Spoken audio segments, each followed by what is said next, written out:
Guys, ayun o. Akalain mo, ano yan, malalaking bayabas, pero ang totoo niyan, ano lang yan, mga kahoy lang yan sa paligid. Ayun o, may ano pa, may pugad pa ng ibon. Ayan o, napakababa lang, ang ganda ang pagkakagawa o.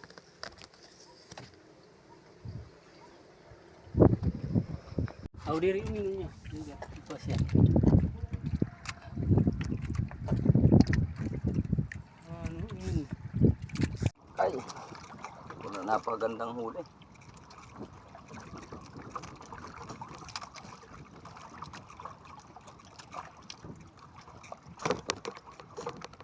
Ganda talaga guys. Ayun oh, isang laway. Ang dali naman. Ngayon ay pakaob kaya magandang laban.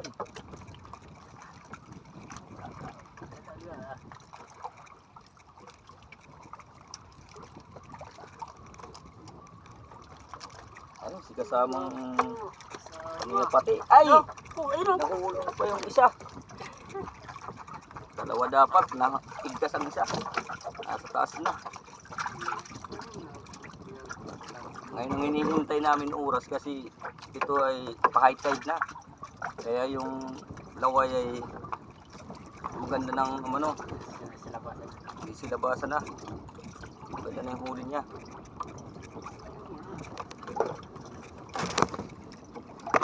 Nakapuksa na naman si Boy Jok, no? Talaga naman, no? Ayan, no? Nagsisitalong na. Anak ko, masangit po.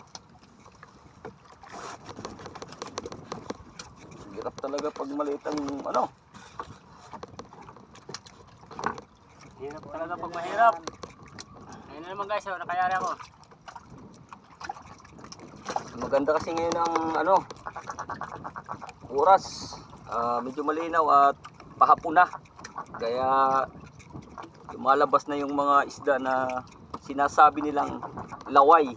Kung sa amin naman ay sinasabing tambong. Doon naman sa kabila namin, walang ano doon, tutukbel.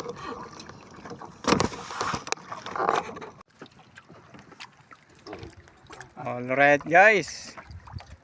Ayan. Ralos na po na. Yan ang huli namin. Mayroon pa yan dito sa baba. Dami pa yan. Ganda kasi ngayon ang oras eh. Pag ganitong magandang kain ng isda dito, yan, bumper to bumper ang labanan dito. Yan o. Yan, nasa likod pa yung dalawa. Yun. Yun ang pinakamagaling manghuli sa amin, yung isa. Kasi may ano yan eh, may anting-anting siguro yan. Anting-anting yan. Ni Pedro Pindoco. Pedro Pindoco, siya nakamana. Yan.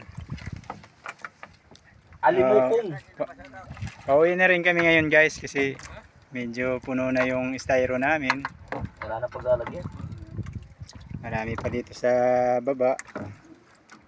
So pahapon na rin. So kita-kits na lang mga lods. Thank you.